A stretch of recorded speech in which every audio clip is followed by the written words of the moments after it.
But we have a standardized test now, and so okay, I'm gonna lean a little bit more into what I should be talking about, and then the test will happen, and then I'll throw that all out the window and we'll only do what I want to talk about. Thank you. Thank you.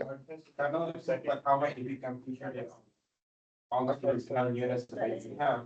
Finally, December 3rd, do a little bit of organic. Yeah, whatever they want.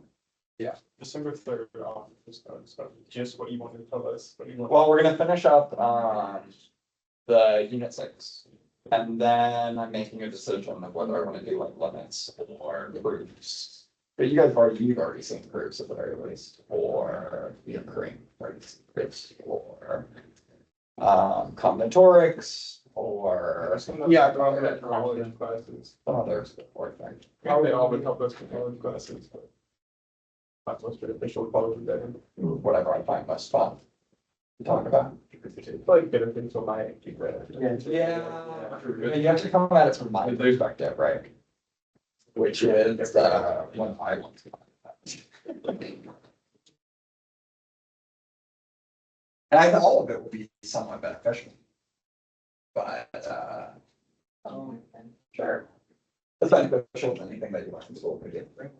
Yeah, it's not, I mean, Or any of your classes, nothing.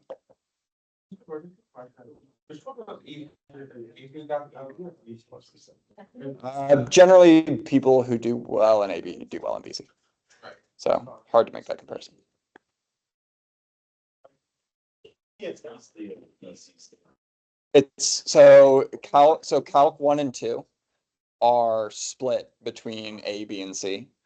Well, it depends on where exactly you are. So it's like A is like 2/3 of 1, B is like the last third of 1 and the first third of 2, and then C is like the last 2/3 of 2. BC is like years. Yeah. What is Vector calculus. Yeah, it's its own thing. Yeah, it's its own thing. But it does build on A, B, and B. Yeah, of course. Okay, before we take a look at our bell work here, does anyone have any good things that they'd like to share?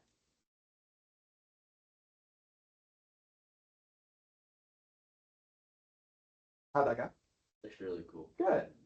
He's super nice. I really, really enjoy working for him. I think he's a really Every good person. morning. He gave me hustle. I won't have any. That's all. Halfway to, I'll more than halfway. over halfway. 3 days away, halfway through the week. That's true. 5 days, and including this one until the SDC. School days, instructional days. That's not, Friday instructional days before the SDC. it's not the most fun. Then we get to do the fun stuff, like imaginary numbers. We have I have to like. calculus. After the test. Yeah. You're still teaching us. Yes, I'm still teaching you after the test. Don't ask questions. You're banned from asking questions like that. Okay, animal fun fact. Chinchillas are not able to bathe in water because if it gets trapped in their really, really dense fur, it can grow mold and it can kill them. So instead of bathing in water, they bathe themselves in volcanic dust to keep themselves clean. Yeah. Or like ash, like any kind of like ash or dust. You should not bathe it in water. You will have like a little like thing of like dust for it and it'll roll around in the dust. That's what you would think, right? But in terms of like keeping them healthy, that is like what is good for them.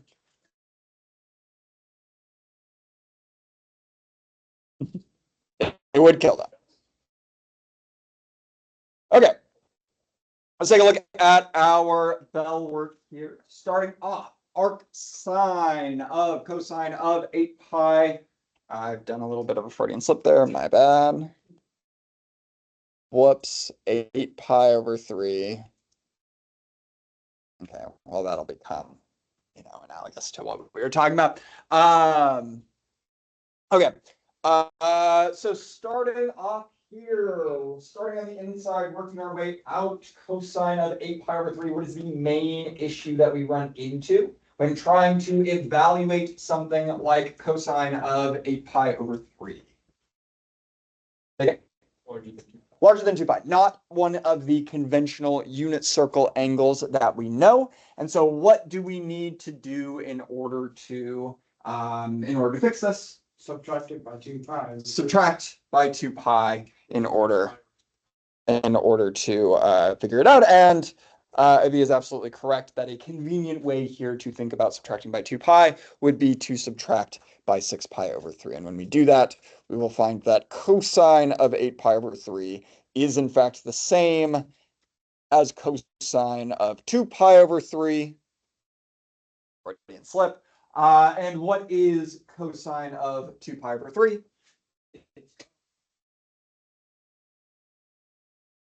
Nope. Negative 1/2. I'm giving you guys a unit circle quiz. Just by the way. Yes, I really am. Having graded that test from yesterday, yes, I'm giving you guys a unit circle quiz soon. Oh, you Yes.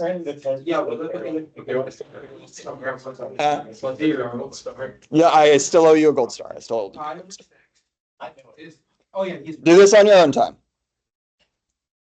Arc sine of negative 1/2. What is the angle that corresponds to a y value of 1/2? Well, we're starting with positive. We're starting with the reference angle. What's the reference angle that corresponds to a y value of 1/2?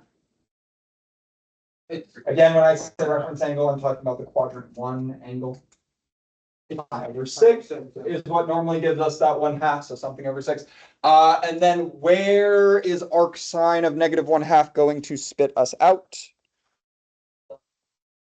Quadrant 4, which you are right, we normally think of as 11 pi over 6, but is this how we define quadrant 4?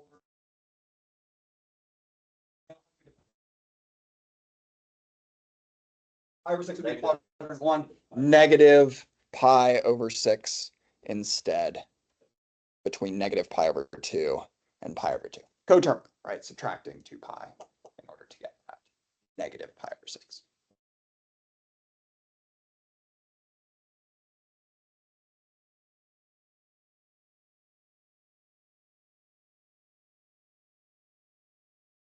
All right. Looking at B here, we've got log base 6 of 1 minus x plus log base 6 of 2 minus x is equal to 1.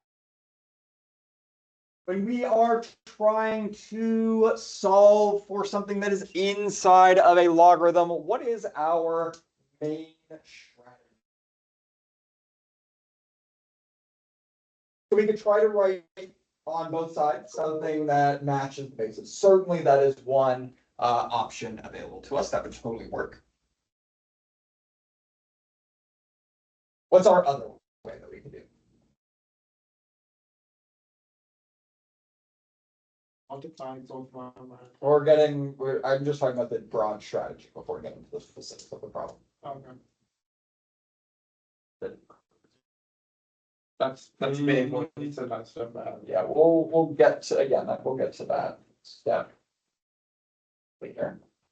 What did we do when we were solving an exponential equation? We said we could match the bases and drop the bases, match the bases, drop the bases, or what else? How did we solve yesterday's, or not yesterday's, but the day before's exponential equations? 1/2 is equal to e to the 5,000 whatever times r. What did we do? Say again. How? Can't divide by the base when the exponential is in the way. Natural law. Factoring, similar thing, the exponential gets in the way. What about the natural?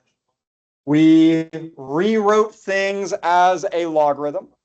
And so we have two different options. We can either try what Sophie is suggesting, which is getting everything log base b on one side and log base b on the other, drop the logarithms, or we can get everything condensed into a single logarithmic expression and then rewrite what we have as an exponential statement. That one is probably a little bit easier. That second one's probably a little bit easier for this particular problem. To that end, how do I condense?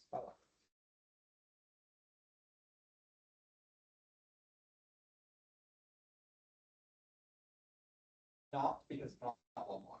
So the case in which we are dropping the logarithms is where it's log base b of x on one side, log base b of y on the other side of the equal sign. That's when you can drop. But if it's not specifically that, we're not able to use it. Either way, we need this condensed into a single logarithm. So how do I do it? This is getting to what Abby was suggesting.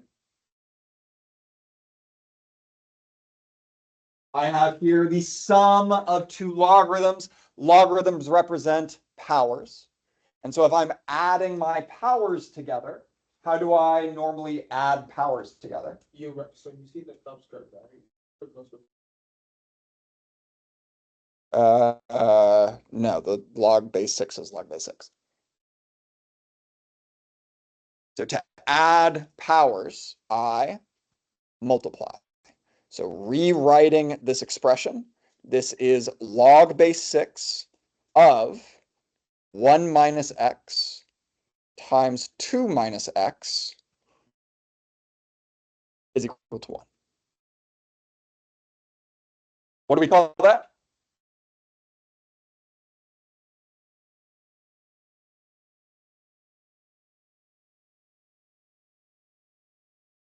Yes, indeed.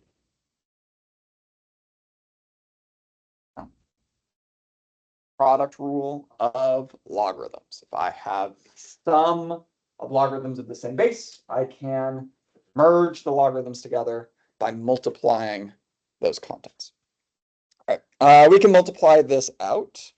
This is log base 6 of x squared minus 3x plus 2 is equal to 1. And now we can either try to do what Sophie was suggesting here, which would be rewriting the right-hand side as a logarithm. Might be a little bit tricky. Or we could simply take the statement and rewrite it as an exponential.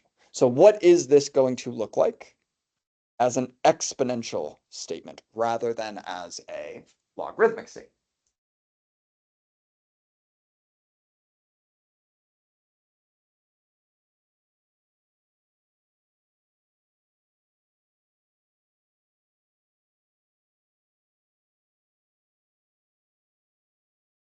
What's our base?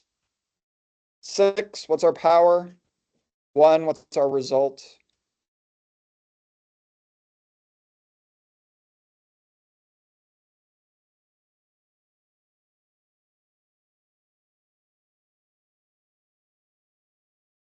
The practice SDC that I have is probably about 10 to 15% just understanding logarithms. So because we know that 6 to the power of 1 is 6, we have to Now we're factoring the quadratic. Now we're solving this equation. How do we solve for x here? I mean,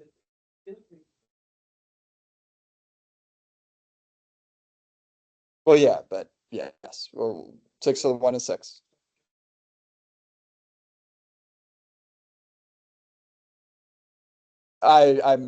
Yeah, that's just implied. What's that? We need to get offset from 0. We have a quadratic that we are trying to solve for.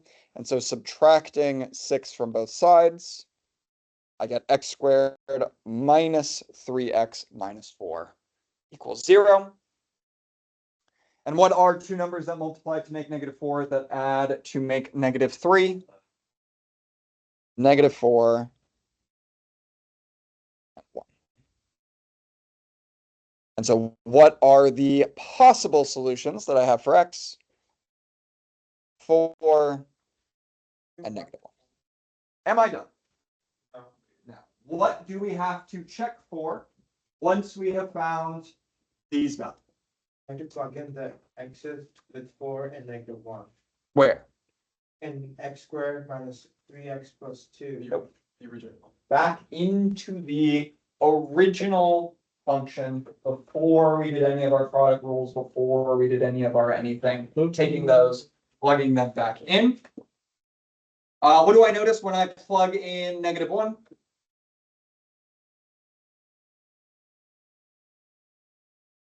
One minus -1 is 2, which is fine, right? We're just looking for negative numbers. 2 minus -1 is 3, also fine.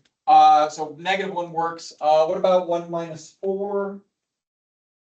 -3. Can I take the logarithm of a negative value? No, I cannot. And so the only solution for this equation, -1.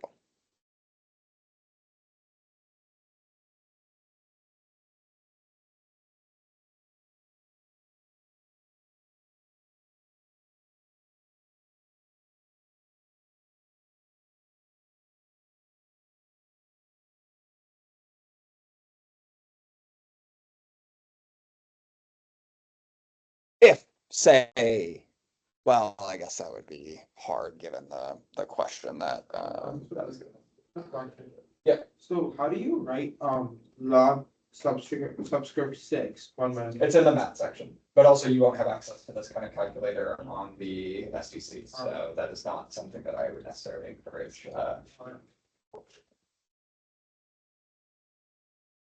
Wait, which one is x equals -1 or 6 or just -1? Doesn't matter, just think so.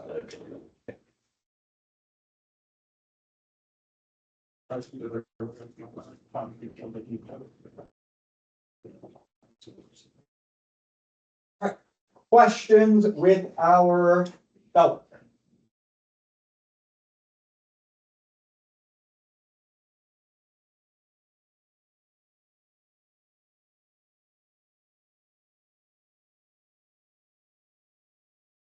Like I said, these two questions like alone, if you are able to do these, probably represent a good like 25% of the SDC test, at least from the practice test that I've seen. It's a massive, massive, massive percentage that is just like basic understanding of inverse trig and trig. Basic, maybe not super basic, but like understanding of how to manipulate logarithms and exponentials. Like that is from the 50 question practice test, I think that was at least 10 questions. Yep.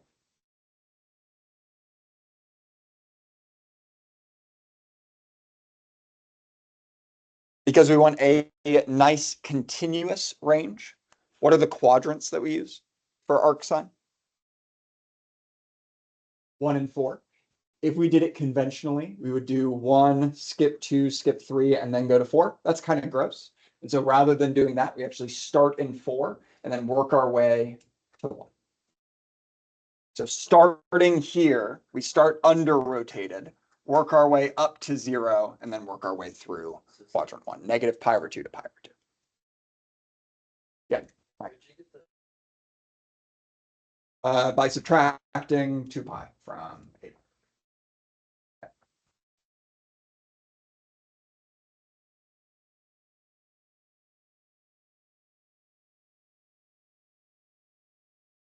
Other questions here?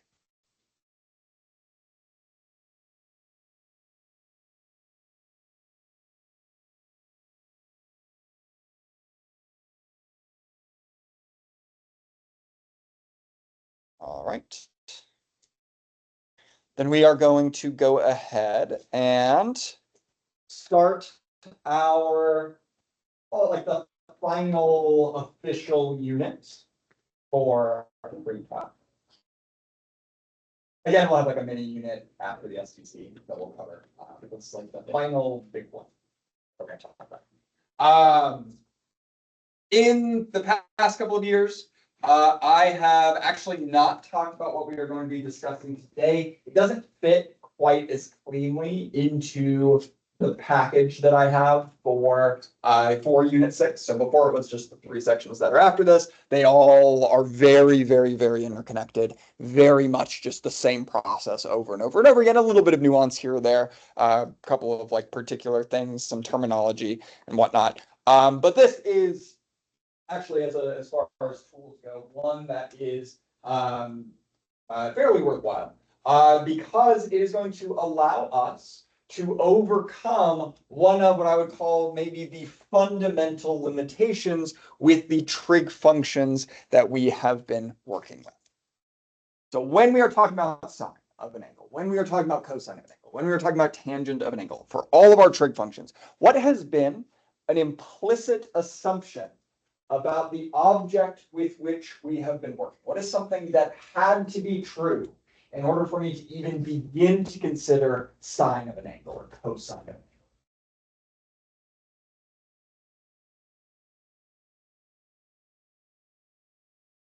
Where's it? Thinking less in connection to the circle, more in connection to the triangle.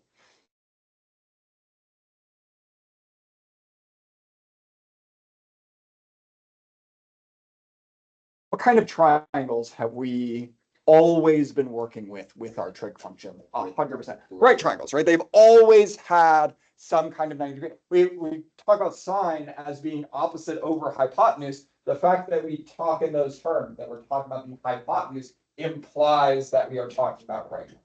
The only way that we can use sine and cosine is if what we are working with is a right triangle, and that's pretty restricted. That is not particularly that is not particularly useful, or not necessarily useful, but not particularly flexible, we'll say. And so what we are going to be looking at today are tools that allow us to make connections with triangles that are not right triangles while using our trig functions, our sine and our cosine here. So let's consider a triangle. We'll call this triangle ABC. Where this is angle A, this is angle B, this is angle C. This is entirely arbitrary. What A, B, and C are, we are going to find it's not super important. What does matter is our understanding of what the side lengths are that we are needing to be. For law of sine, as a trig function, sine, in terms of its triangle geometry, discusses what side lengths?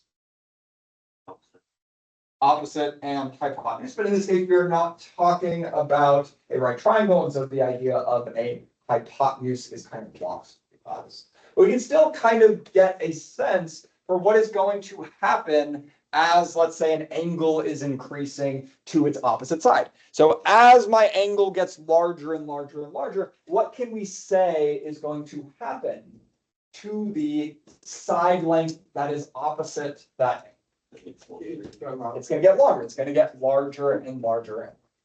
And so what we are going to see with the law of sines is that there is a fixed ratio between the sines of these angles that we are focusing on and the actual opposite lengths that we are going to find here. So for instance, if I'm looking at angle A and I want to talk about sine, I want to talk about the opposite, which side of my triangle here is probably the one that I'm going to relate it to? Which one? BC. Yeah, this would be my opposite side here. If I'm talking about angle B, what is my opposite side going to be? AC. And if I'm talking about angle C, AB. And what we can find here is, again, these ratios of A to sine of A, B to sine of B, and C to sine of C are in fact all equal.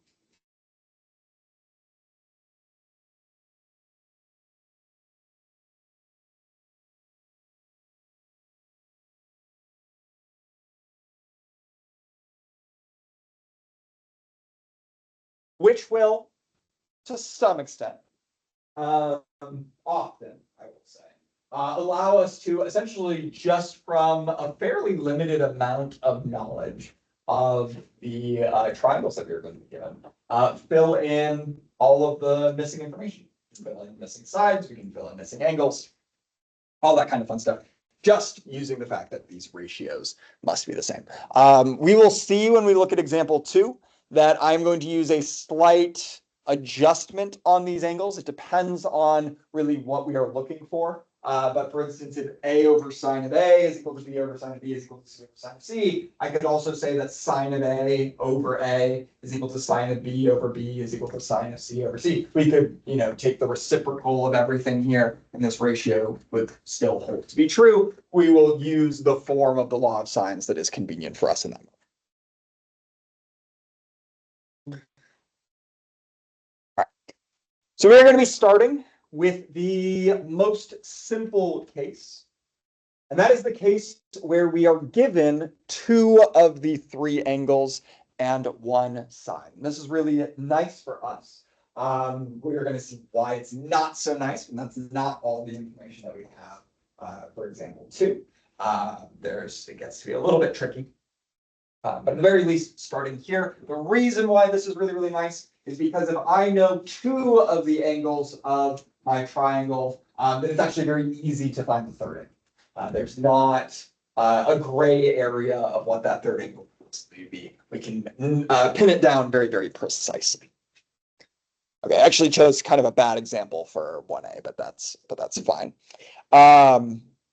So for instance, here, thinking about the triangle ABC, call this A. It doesn't really matter. Sure, we'll call this A. Call this B. We'll call this C. Not drawn to scale, very clearly not drawn to scale.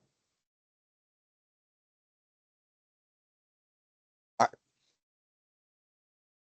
right. Okay, if that's the case, we are told what angle B and angle C are. So we can call this like 58 degrees. We can call this 32 degrees. And what is the side that I have been given here? Where on the triangle am I going to find this length of 50? Yeah, A to B, opposite that 32. It's going to be from A to this 58 degree angle. That's going to be our 15.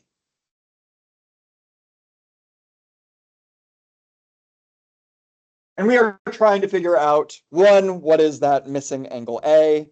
What is the side length A? And what is the side length B?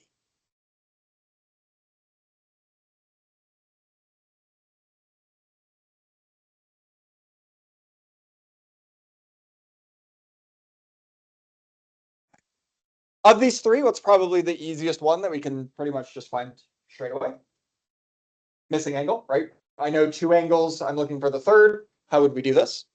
We do 180 minus 50 in parentheses. Yeah, 180 minus 58 plus 32. Which gives us 90. Okay, so I picked a bad, forgive me, I was writing this at 10 o'clock last night. Slight bad example. My claim is that this works regardless of whether this is a 90-degree angle or not. Good news for us, it also works if it is a 90-degree angle, so this doesn't stop us. And in fact, I'm not going to use the fact that this is to do anything. I'm just going to leave that. It could work if that were 78 degree, it could work if that were 3 degree, doesn't. But that's kind of the nice thing, is that if I know 2 of the angles, finding the third angle is very, very simple. Okay, let's start with the information, the ratio that we have the most knowledge about. What is the pair of angle and opposite side that we have full knowledge of? Yeah, we know that the angle C is 32, and we know that its opposite side is 15. And so the ratio that I know is going to be 1 of 15 over sine of 32 degrees.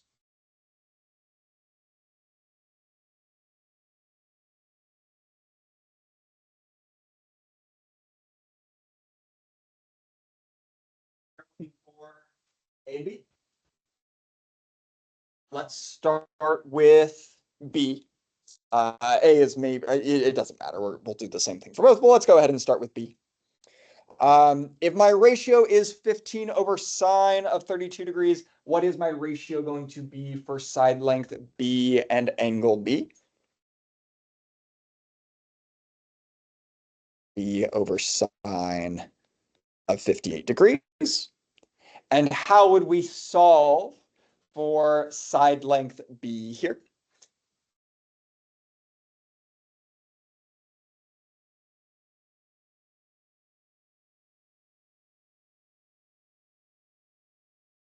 Yeah, just multiply by sine of 58 on both sides. So I get that B is equal to 58 times, or sorry, not 58, 15 times sine of 58 degrees over sine of 32 degrees. Which is great. Great answer. You can plug it into your calculator, figure out what that is, but I do not know this.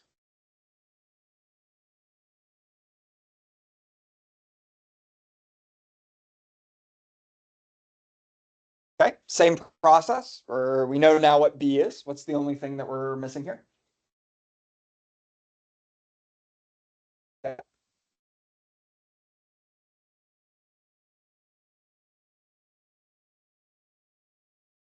Yeah.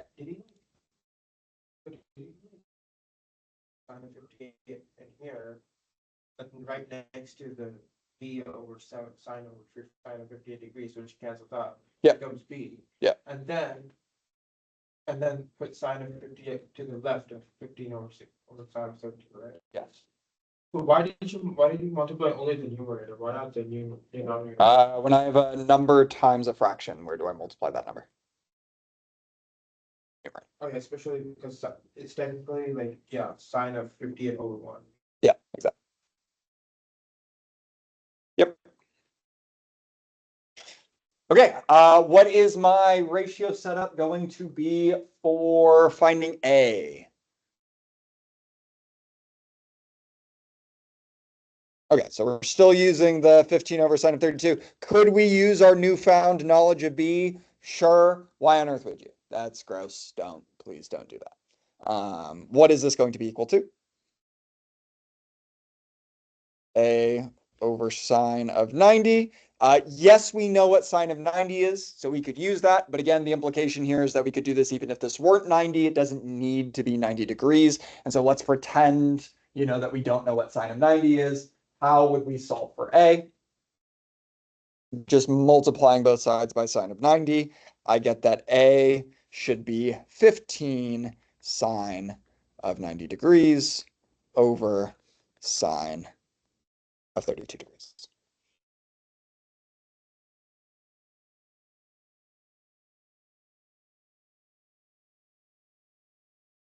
Yeah.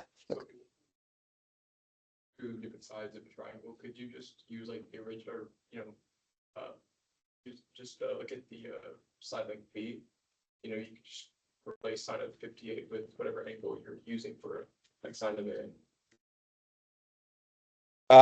Yes. Okay. Yeah. So you're noticing the pattern here, which is that we've got, yes, some angles here. Yeah. Yeah. Absolutely. Yeah. Totally.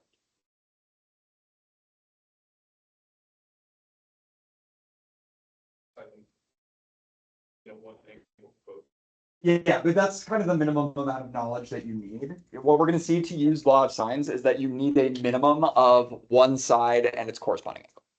And you can basically generate like everything else from that. Not quite that limited. If we just had one angle on one side, we wouldn't really be able to do much because we would have no knowledge of the other stuff. But if we have that and anything else in the triangle, we can figure out the rest of it. To some degree, which we'll see in a second.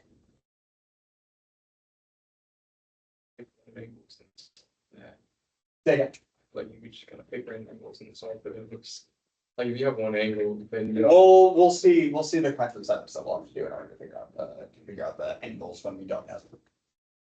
It's a little bit trickier. It's not too bad.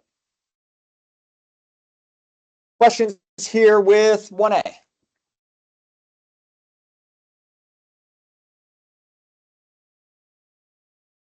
How's this feel? First period seemed to like it a lot more than the Unit 7 stuff. Yeah. Yeah, pretty straightforward. With an asterisk. Again, we'll make it complicated here. So. I don't think the rate of A over formulas, you know what I mean? In that. That's what I'll take your word for it. Yeah, good. Yeah, go for it. Okay. I'm gonna let you guys attempt B. Before we do, I want to do one little setup piece first. I just kind of want to establish what this triangle is actually going to look like. Again, I'm not pretending to draw to scale. Not my goal. Yeah, not my goal here to draw to scale. All right, let's go ahead and fill in information. It doesn't really matter what you determine to be A, B, and C. You could always do, bottom left, top, bottom right if you really want to. Does not really matter. I'm just going to arbitrarily determine that this one is 95, and we'll say that this one is 20. Very clearly, again, not drawn to scale. I'm not trying to claim that this is actually a 95-degree angle. I'm just saying that's looking at here. We are told that C is equal to 12. Which side length is that one? It is the leftmost one, this 95 to 20. And so just from the information given, do we know a ratio of side to angle? Do we have one? No. But that's okay for us, actually. This actually isn't a problem yet, because we know two of the angles. And if we know two of the angles, we can very quickly figure out what that third angle is going to be. What is angle C going to be here?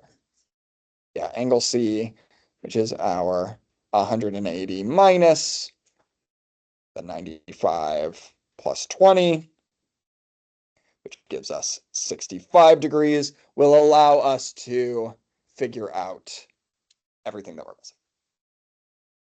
So if we know two angles, that's really all we need. It doesn't matter which side length we're given, because if we know two angles, then we know.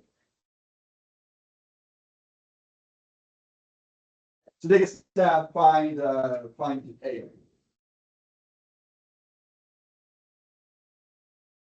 Yeah, 12.95. Yeah, 12. Yeah, right.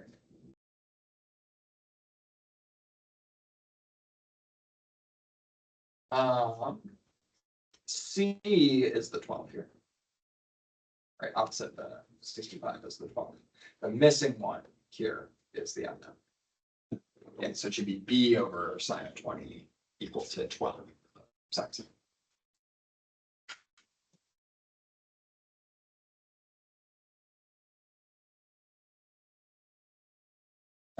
Looks good, right?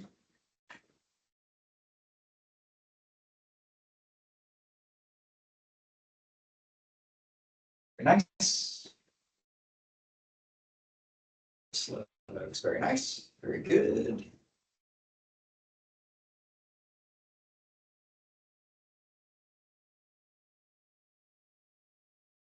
But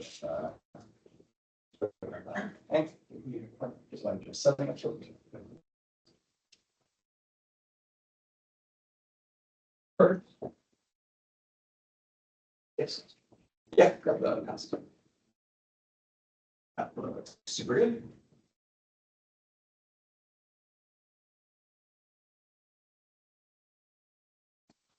What is the angle that goes with the 12 here?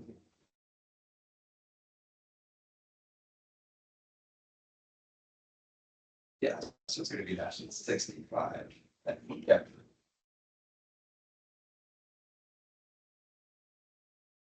Okay. Right. So for example, like you like if oh So we have everything. Like an angle. okay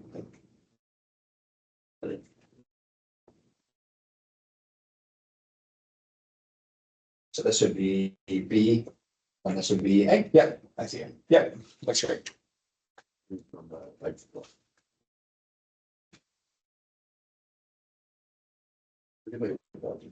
Once one of the, that's good, back in. That one, that's very good. Very nice. That's good.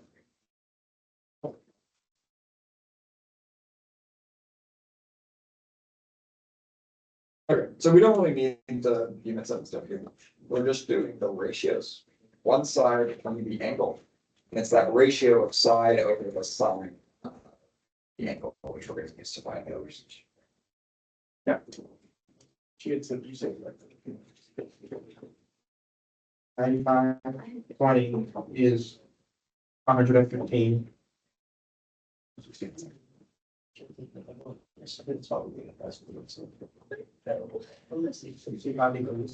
That's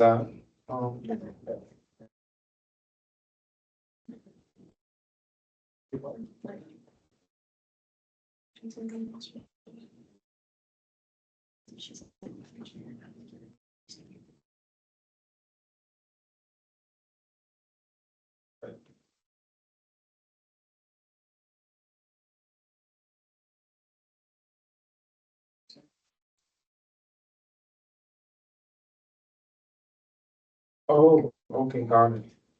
Yep.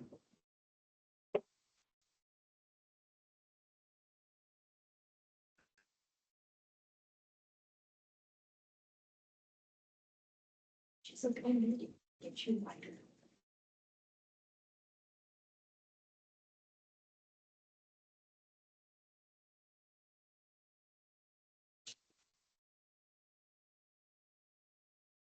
Okay.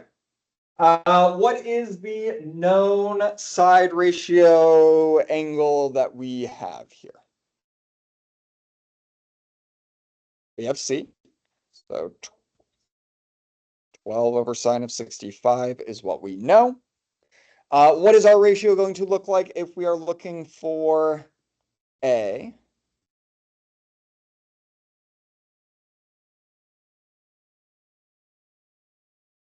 Nice.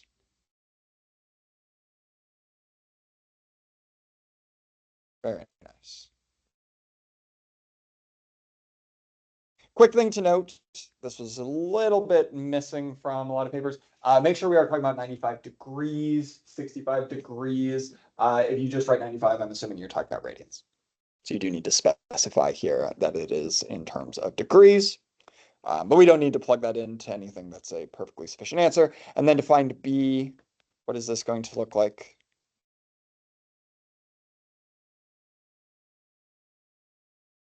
Yep.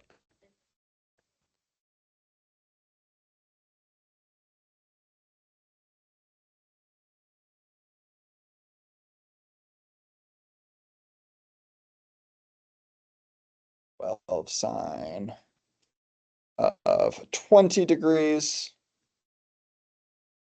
over sine 65 degrees. Very nice.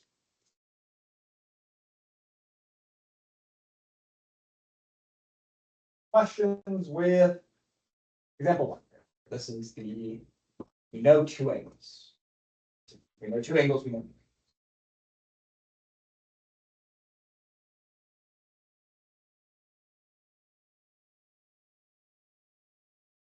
How's it seem? Right? Too horrible? At least not yet.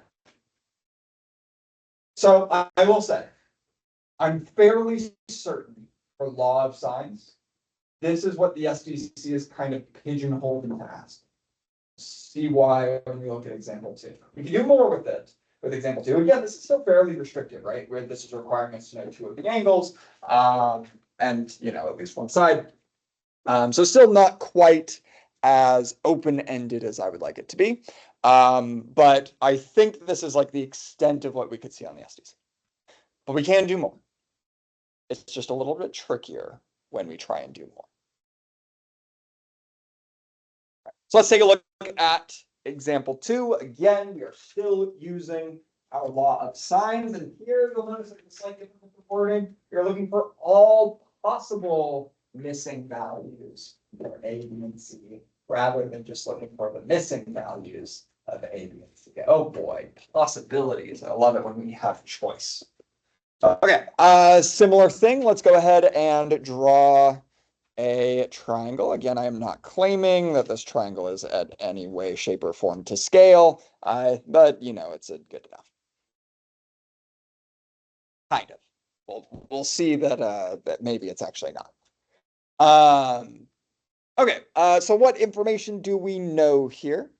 You know, one of the angles is going to be 26 degrees. Yes, just one of the angles. We know 2 of the sides, so we know one of them is going to be 7, and we know that one of them is going to be 15. Maybe we'll do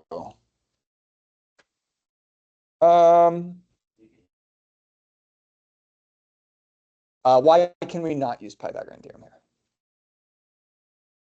Because it only works for right triangles. Yeah, exactly. Yeah, only works for right triangles.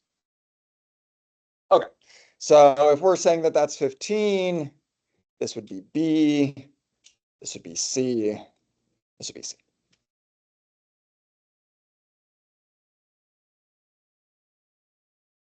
Okay, in this case, we are currently missing 2 of our angles. So if we think about like what we have the most information about, we know a lot about what's going on with A and its opposite, right? That's like our full knowledge. And then what are we like close to knowing? Yeah, close to knowing about B, right? At the very least, we know what the side length is for B, but we don't know necessarily what the angle is. So we need to start by finding the angle. We could use the same setup for law of sines as we did before. The reason why I don't love that setup here, we're going to use something equivalent, but the reason why I don't love specifically A over sine of A is equal to B over sine of B is because it takes that angle and it puts it in the denominator. We would need to do some algebra to get it into the numerator. It's not too horrible, but we would need to move it around. So rather than setting up that ratio, I would like to propose that we instead set up the ratio as sine of A over A is equal to sine of B over B is equal to sine of C over C. Just to make it so that the angle is in the numerator, so we don't have to do any like algebraic manipulations.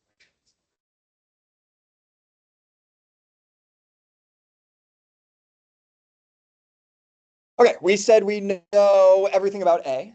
So this is sine of 26 degrees over 7. And we said we want to know about B because that's kind of what we have the most information about, is equal to sine of B over 15.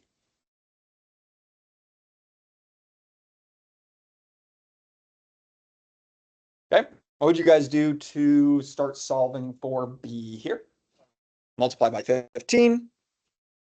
And I get that sine of B is equal to 15 times sine of 26 degrees over 7.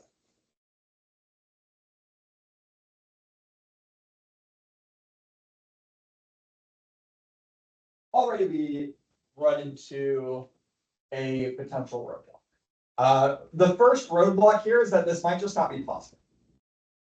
It might be that there is no angle B that is equal to this. For instance, I cannot take sine of B and get a value bigger than what number?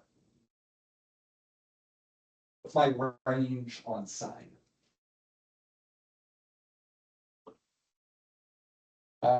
Thinking range on sine as in like, what's the largest output that I can see per sine? Would you say, yeah, just 1, right? I can't get y values larger than 1 from sine B. So if I plug this into my calculator, and this is a value that's larger than 1, I'm already done. There is no triangle.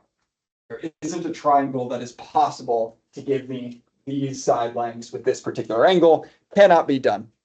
But when we plug this into our calculators, we are going to find that, in fact, this is about 0.93937. So not breaking yet, right? Not breaking yet. Okay. Sine of b equal to whatever this number is, something that's a little bit less than 1, which is perfect for our design. How many solutions does this equation have?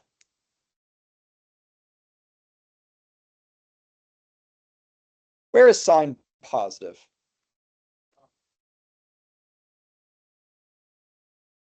Quadrant 1 and not 3, but quadrant 1 and 2.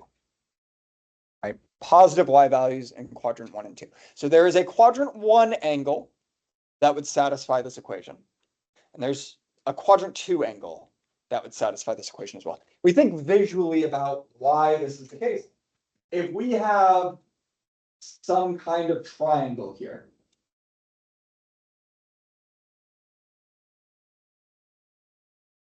okay, and we know that this is 15, well, it's also possible that I could have 15 kind of cutting inward rather than cutting out. So when we don't know all of the angles, when we're needing to find the angles, we run into this possibility of either having a quadrant 1 angle for our triangle or having a quadrant 2 angle for our triangle, and we need to address them. The quadrant 1 angle is fairly easy to address. What trig operation is going to give us a quadrant 1 angle when I plug in a positive value?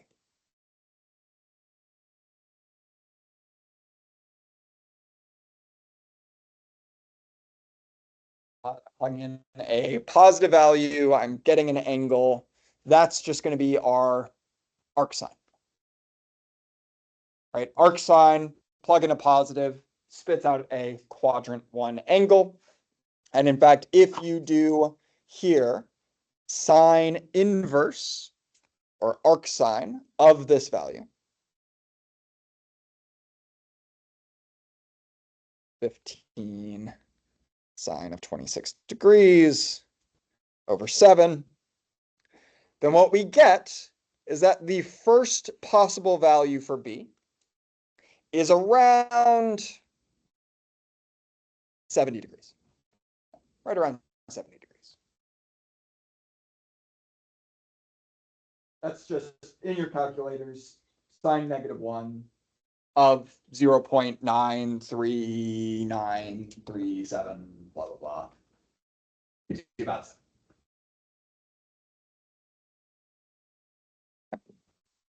If, yes, Katie. So do you remember how I said that example 1 is probably going to be the extent of what they ask you on the SDC? This is why. Yeah, this is exactly why.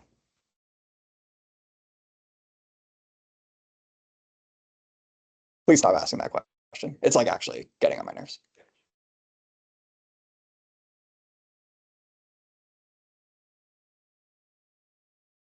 Believe it or not, I did not come to teach to get you ready for this. Yeah.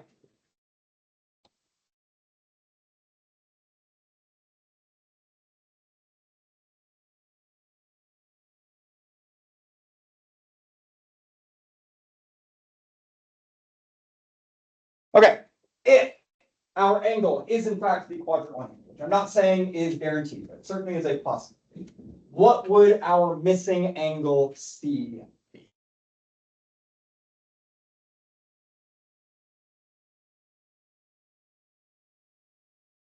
Yep. 84 degrees. Very nice. And from here, we can figure out what the corresponding sides for B and C should be. Double check me. This is just from example 1. We have all of our angles. we should get, I guess all we're missing here is C. So C over sine of 84 degrees would be equal to 7 over sine of 26. I get that my first possible value for C should be 7 sine of 84 degrees over sine of 26 degrees.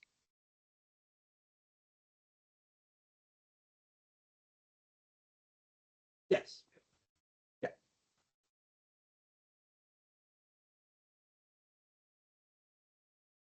Okay. So one possible solution for this triangle, perfectly valid, would be that this is a quadrant 1 angle that we are looking at. If that is the case, then we get angles of 70, 84, and a missing side value of whatever.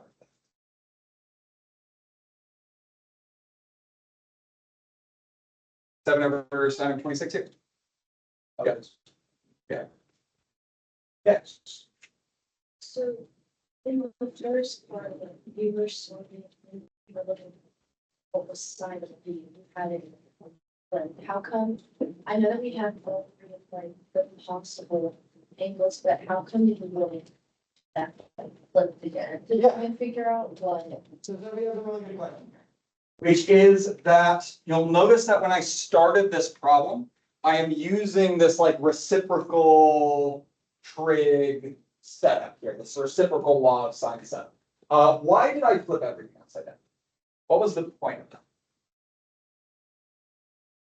That you could have 15 sine of B. Yeah, well, we were looking for B, right? We were looking for the angle B. And so I wanted my angle B to be in the. Now I found my angles and all of that. What's the only piece of information that I'm missing? So given A, given B, we know this, we know this, we know this. What's the only piece of information that we are currently missing? We're only missing side length C.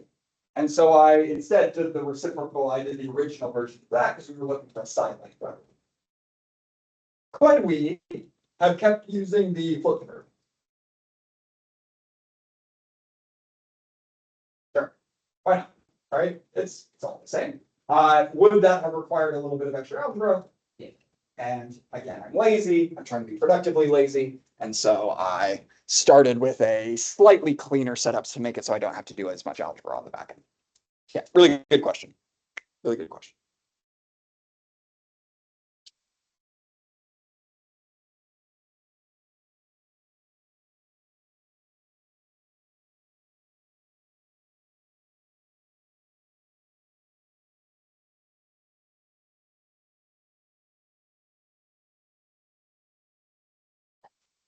So this is one of the two triangles that we could possibly get where the angle that we found was a quadrant 1.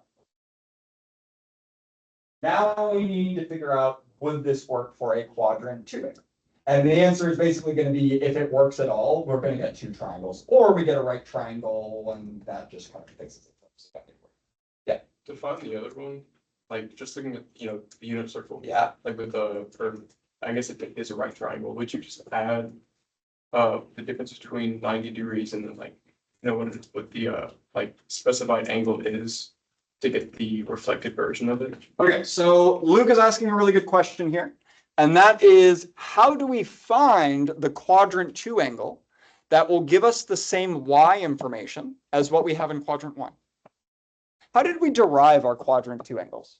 Where did like 5 pi over 6 come from? Where did 2 pi over 3 come from? What did we do? Are you talking about the sine and cosine values and how to figure that out? No, I'm talking about the unit circle. Oh, On the unit circle, where did our quadrant 2 angles come from? They are a lot like quadrant 1. like, Pi over 2 and 3. Opposite. There's an easier way to do it. That might work. There's an easier way to do it. that's for example, from in the 90 degree, right? Then Yeah, how do we get like 2 pi over 3? How do we get like 5 pi over 6?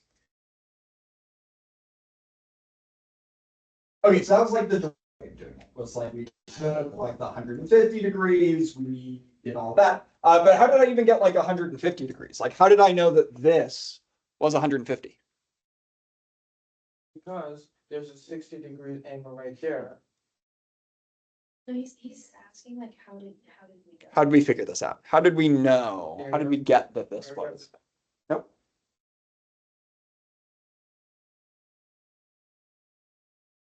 Back to the derivation. This is going to be important for when we are doing vectors. Very important. Thank you. So we know the quadrant 1 angle. We know it's about 70 degrees. Where is that going to land us in quadrant 2? Trying to figure out. For instance, I knew that I had 30 degrees or pi over 6. And we said, well, 30 degrees is going to be the same as 150 degrees. But how did we know that?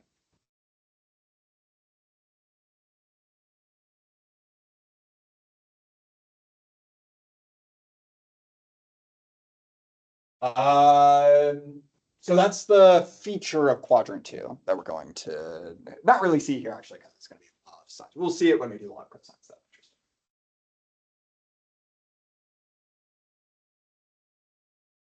When I got to quadrant 2, did I do so by starting here and just rotating until I got there?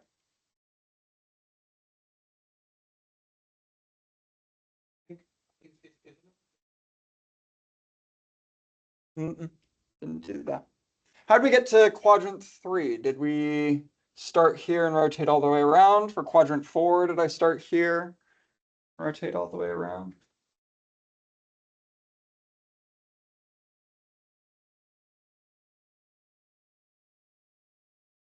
Why do we know that 5 or 6 is in quadrant 2?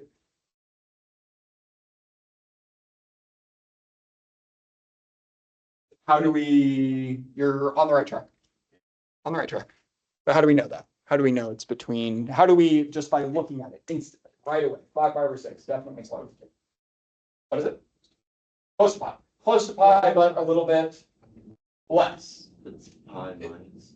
Oh, it's a little. Pi minus Minus. our quadrant 1 angle. We didn't get to the quadrant 2 angles by starting over here and rotating forward. Instead, we started at a half rotation and rotated backwards.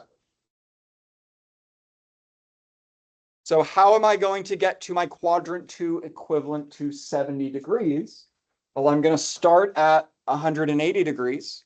I'm going to rotate backwards by 70 degrees. And what is my second possible value for B going to be? It is going to be, absolutely correct, 110 degrees. Perfect.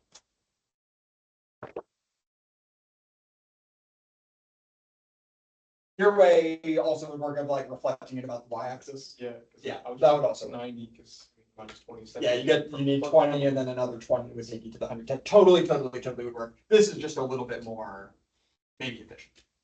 Maybe not. I don't know. Your way is great too. Okay.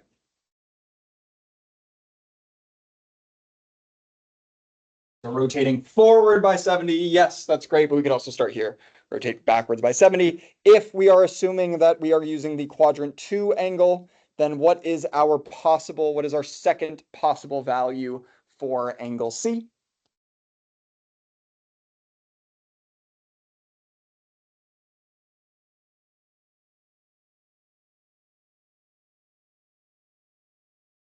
Yeah, 44. Perfect.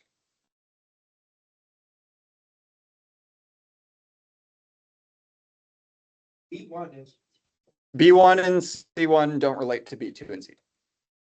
Those are different triangles. These are 2 entirely different triangles. You just talking about that. We're talking about 2 completely different triangles. Okay.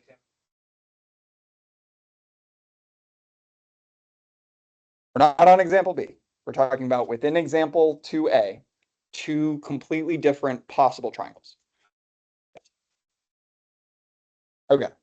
So we know B2, we know C2. What's the only value that we're missing? A2 actually, A is fixed. We know A is 26. We know that definitively. A is definitely 26. We're just missing the little c 2. Just missing the side length that goes with c. Which you can confirm this. This should be 7 sine of 44 over sine of 26. Yeah, grab the passage here.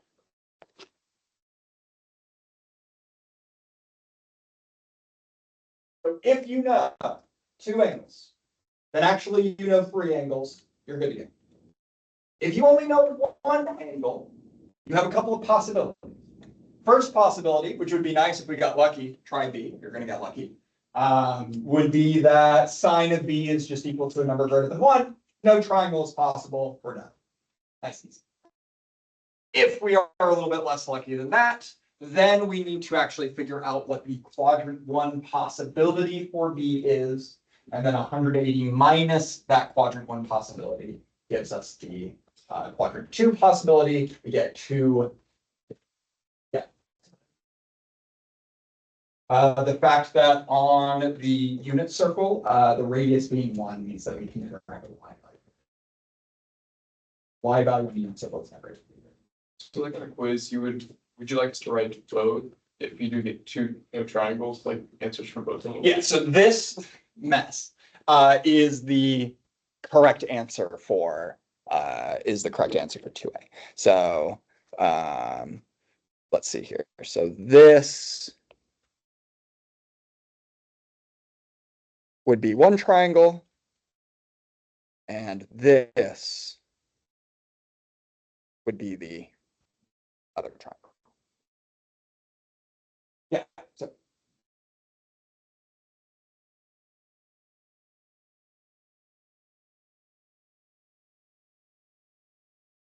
yeah, so where did the 70 degrees come from?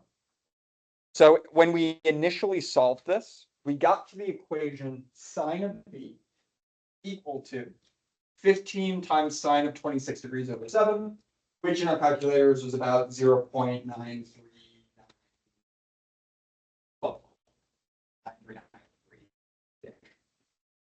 When we take the inverse sine of that value, it is giving us the quadrant 1 angle that we can see. And so then we're just taking that and converting it into the quadrant 2. Yeah, right. So, what's the deal with it being less than or more than 1? Yeah, so if we got to here and try it with B, you'll see, so B, the setup is very similar. It would be sine of 42 instead of the sine of 26. When you get to that step, you'll get that sine of B is equal to like 1.4-ish. And there isn't a way for us to get a y value on the unit circle that's bigger than, right? The largest y value that we can get That's like they saw. is exactly 1 on the unit circle. And so because that's the case, essentially the implication there would be that the hypotenuse is smaller than the opposite side, which is not a valid triangle. And so we would, there's just nothing to do there. We would just have no solution. Yeah, no possible values. 180 minus 7. So the way we get quadrant 2 angles is we take quadrant 1 angles and subtract them away from 180. 150 comes from 180 minus 30. 120 comes from 180 minus 6. How do we get a quadrant 3 angle? Not important for this because obviously we can't get that, but just like in general, how did we get to quadrant 3 angles? Yeah, more than pi. So we take pi and add them with the quadrant 1 angles, which we will see for vectors. Yeah. Limits are making vectors.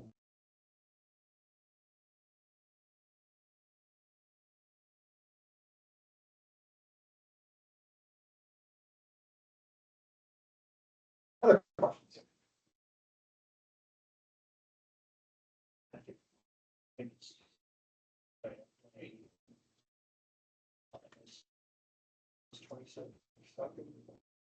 Yeah.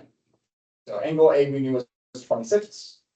And if angle B is 110, then the missing angle.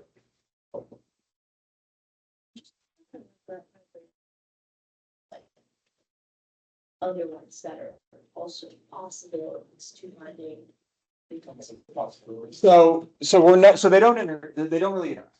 Like this threw someone off in first period as well, which is like, how do we, like, why can't I do this? And it's not giving me the same answer. And really the only thing that we need to know is that when I give, or when we get to the equation that sine of b is equal to 0.93, 0.9, there are two possible solutions, there are two nodes, kind of like when we were doing the solving it. Right, two possibilities. If that's a unit circle angle, we know what those nodes are. One's going to be quadrant 1, one's going to be quadrant 2. That's not too bad.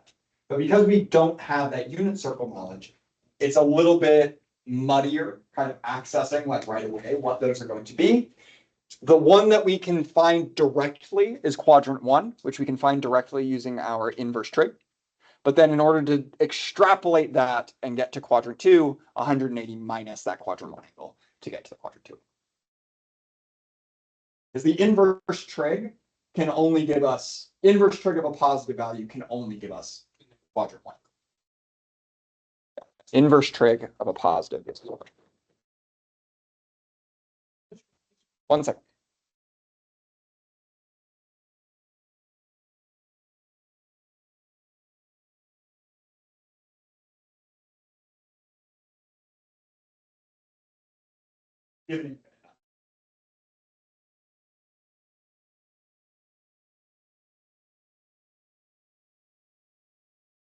But it does decompose. Like you'll notice 110 and 44 is one of the decompositions, but like 2 and 152 is also a decomposition, and 1 and 153 is also a decomposition. And 1/2 and 153.5 would also be a decomposition. There are too many to guess and check.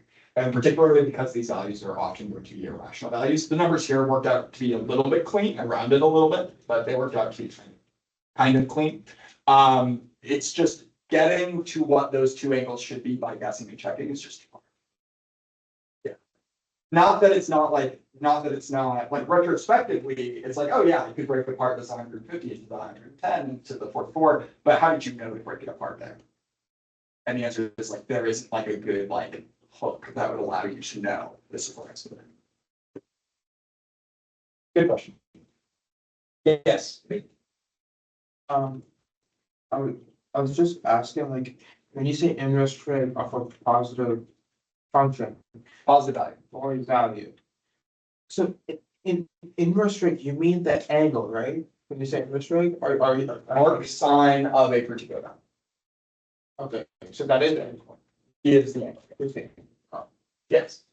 Okay, so like, whenever you have the little c, or like the second triangle, you got that, like the 26 on the bottom, because a doesn't change, right? Yeah, A is fixed. And that's why I stuck with the given one. Could I have done like 15 over sine of whatever we found B to be? Yes, but because we did a little bit of rounding with B, I chose to do the one that we knew was like fixed in stone and set. You should get the same answer regardless. But I did the one that was given just to know for a fact that I was going to be. It's like my most accurate possible answer. Because 110, it's technically like 110.1. And the 70 is technically 69.9. And I just did a little bit of rounding.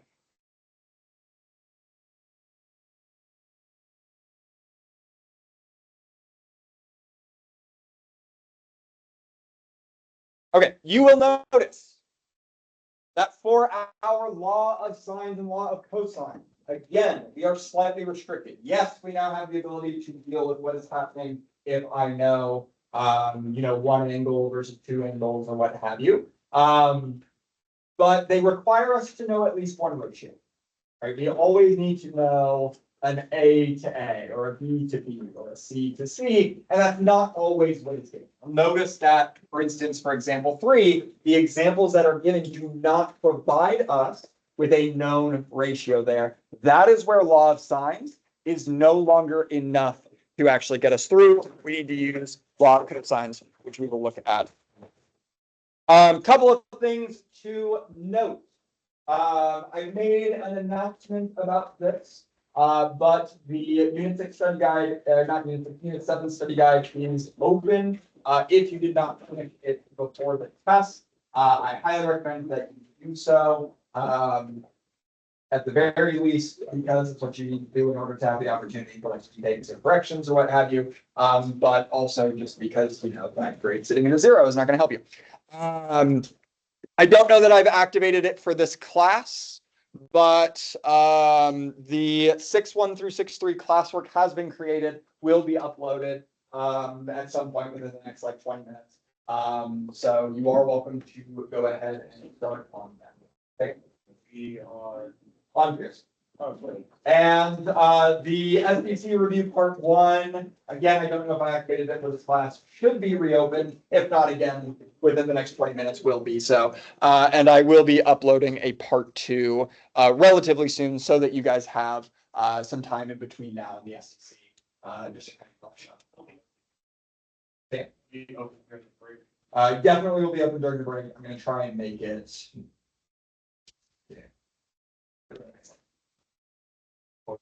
Within, we'll say 24 hours. Which does put us within for the break. All right. I will see you all tomorrow. Have a fantastic rest of your day, you guys. Yes. You're totally good. I will be honest, it was not fair for me to get snippy. No. My frustration is largely not at you, it is largely at those. Yeah. Because normally it's banter and normally it's funny and normally it's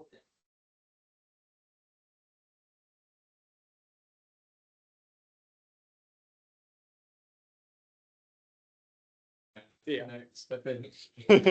no. It's like, let me, I'll teach you to ask why. It's like, we're gonna go into a realm that no one is gonna get any use out of ever.